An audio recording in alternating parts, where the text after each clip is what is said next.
Hello everyone, and welcome to the Fire Mountain Gems and Beads Jewelry Making Studio. Today we're going to get a little bit mystical. I call this my apothecary necklace, and that's because of all these great gemstones. Look at this, they're in these little tiny baubles filled with gemstone chips. And as you know, gemstones have all sorts of metaphysical properties associated with them. With all of these around your neck, I don't see how any ill could ever befall you. It's like a superhero necklace, and I'm going to show you how to make it. Okay, let's get going on this beautiful superhero apothecary necklace. I think the key component are these great glass keepsake keepers. I love them. They're fabulous. You can put anything you want in there. You could put ice resin or gemstone chips or chocolate chips. It doesn't matter. You can put whatever you want in here. But I'll show you a little secret, because you see, when I try and put something in there, it tends to roll over on me. So what I do is I grab a little piece of scrap polymer clay, and I press my little bauble into the clay, and that holds it up while I fill it and glue the lid on. So I think on this, ooh, let's show off the Herkimer diamonds. Oh, I know they're clear and it's hard to show on camera, but these things are so glorious. Oh, they're so pretty. So I'm going to fill my centerpiece with the Herkimer diamonds. Put in as many as you like. Make it pretty. That looks nice. We want it to have some nice shape to it. There we go. I don't know what their gemstone qualities are, except they're quartz crystal, so there's probably purity or something. Okay, now we're going to glue the lid on. We can glue that on any number of ways. We could use some E6000 or lots of different glues. My favorite glue most of the time, especially if I want something truly permanent, is DevCon. This is a 5-minute epoxy, and it comes in 2 parts. We put just a little bit into a tray, a little bit of part A and a little bit of part B. Try and make it equal parts, even if you have to squeeze one a little bit more than the other. And when you put the lid back on, make sure you put the lid back on in the same orientation so you don't mix your A's and B's. Because if you do that, you can actually cure your entire tube just by putting them on the wrong way. So I'll set that aside and take my handy dandy little toothpick. Oh, looks like my blobs are just slightly different sizes, so I won't use all of that.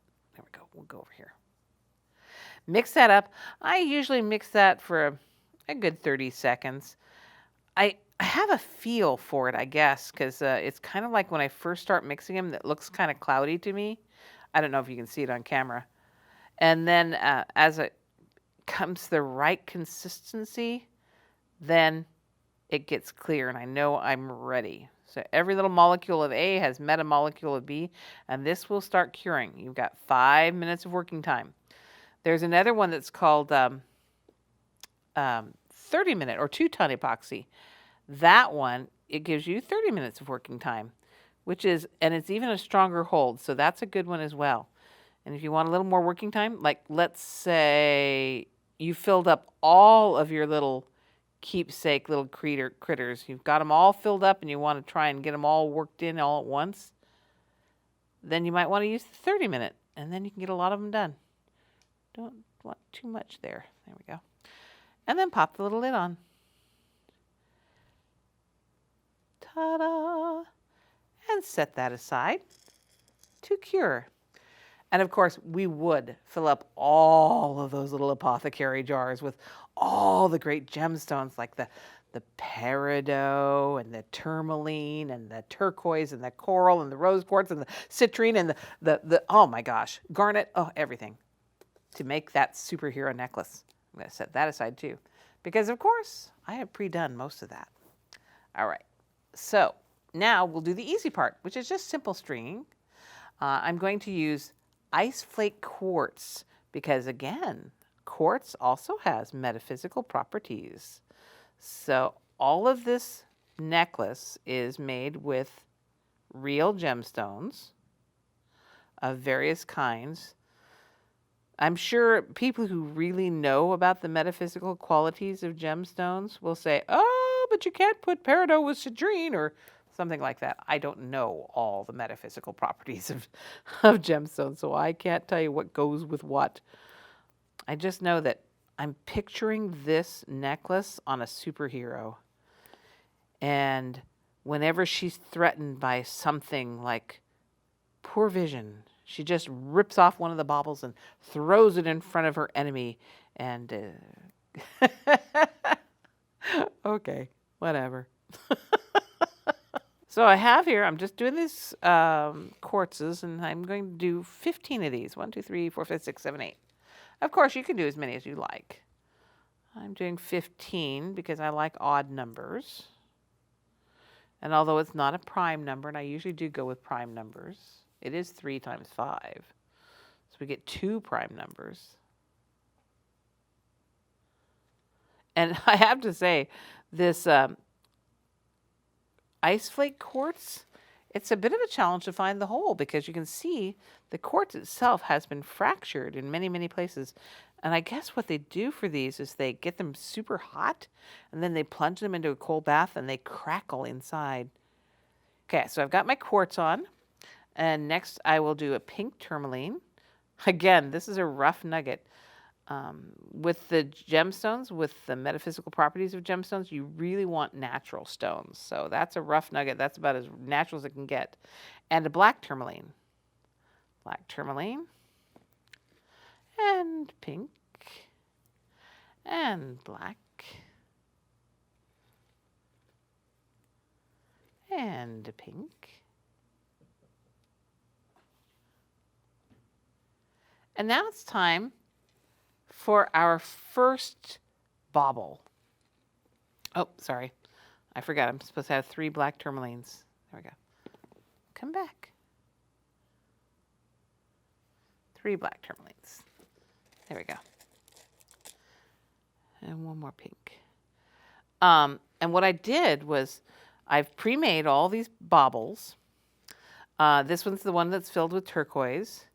And I've got the lid already glued on, and I've also added a jump ring. So now all I have to do is string this onto my cord as well. And then it's time for another tourmaline, a couple of tourmalines, and then I'll add the next bauble. Oh, here we are, and I got to make sure I mention how to deal with the chain, because on that necklace, you see there's the baubles are all staggered. There's short ones and long ones. So what we need are little lengths of chain on these baubles. This center bauble, the one with the big Herkimer diamonds, is big. They're not that big. With the Herkimer diamonds, I've used 8 lengths of chain. 1, 2, 3, 4, 5, 6, 7, 8. Some of the others I've only used 1 or 2 lengths to make them short. There we go. And then a jump ring. And I'm sure you've heard me say it before if you've watched very many Fire Mountain Gems and Beads videos. Twist open the jump ring. Add the piece of chain and add it to the bauble. This is the one we did earlier. Twist it shut. And there we're set for this to be strung on to the necklace, just like I strung the turquoise bauble on earlier. Now I'll show you what we've done while you were away. Aha. We've got all of this strung,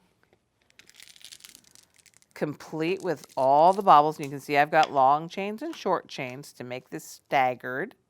So every other bauble. And of course my beautiful Herkimer diamonds here in the center. And let's just finish this up. And it's time for the black tourmaline. And again, we're just stringing. And just as we've strung all of these, we've just put on the pink tourmalines and we've put on the baubles. There we go. So that is the completely strung necklace. And next we'll add the clasp. If you aren't familiar with crimping, this is what we're going to do. We're going to add a little gold-filled 2x2 crimp. I used the gold filled and the sterling silver. Even if I'm doing an inexpensive necklace, I still use gold filled and sterling silver because they are much more malleable than the plated metals. So I prefer to go ahead and take the expense to do a gold filled or a sterling silver crimp, because I don't care if it's an inexpensive necklace or not. I don't want it to come apart. And I find that those materials hold better for me. Maybe other people have different experiences, and that's okay. But this is what I do. So I've gone through the crimp bead. I've gone through an antique gold-plated AccuGuard and back through the crimp bead. And I tighten that all up. And using my crimping pliers, which I set over here somewhere, there they are. The crimping plier has several different notches in it. I'm going to use the middle notch to give the first squeeze. And that sort of turns it, if you looked at it in profile, you'd see it sort of looks like a smile. Hard to see on camera here. But now I'm going to use the notch at the very end of the crimp pliers to fold that smile in half. And electricians out there, you know what I'm talking about, because that's what you do for electrical connections as well, depending on what you're doing. There we go. And that makes my nice tight crimp. But crimp beads are not really super attractive. And not only that, but I used a gold-filled one, which is way too bright for this particular design. So I'm going to cover it with a crimp cover. And this time I'm using an antique gold corrugated crimp cover, because I want that really sort of rough and textury look. And then using my chain nose pliers, I'm just going to sort of massage that closed. Some people have trouble getting these closed, and I think it's because you try and do it too fast. I massage it closed, literally. I get some different angles on it, get a little push that way and a little push that way, and I take my time so I end up with a nice round bead that you can hardly see the seam in it at all. And then, see that tail there? You could cut it off, but I find when I cut that off, I end up with a little rough tail that tickles my neck every time I wear the necklace. So if the hole is big enough, I'm going to just put my beads over the top of that tail so that it won't tickle my neck. So that's one end. Let's slide this all the way down. And we can do the other end. The other end's basically the same thing. I can now cut this off of my AccuFlex, off the spool. Give myself at least 2 inches of working room. Set that aside. And same process. A crimp bead. An AccuGuard. Goes through that tiny little hole there. Hope you got your good glasses on. Back through the AccuGuard. Back through the crimp bead. And then, for the real pros, and for the best finish of all, you got that tail again. So put that through your beads. Before you tighten everything up, just put that through a couple of beads, 2 or 3 beads, and then you can pull all this tight. Not so tight you crush your beads, but tight enough that you don't end up with gaps. You don't want gaps in your piece when you're done. So got that nice and tight. No big gaps in here. I'm looking, but not so tight it gets all sort of kinky looking. Okay, and then grab those crimp pliers. In my middle notch there, I will crush it to make a smile. Then I'll turn it sideways, and I'll use the end notch to crush it, to fold it in half. And now I can cut off that last little bit there. I broke a bead. Oh my goodness. Well, folks, see what happened here? This is ice flake quartz. it can break on you. And I guess I was a little too rough with that one. So a couple of ways you can fix this. One, of course, is to restring. But I'll show you another way. If you don't have the time or the patience or you don't have another bead, I will show you what to do. First of all, I'm going to use a crimp cover, just like I normally would.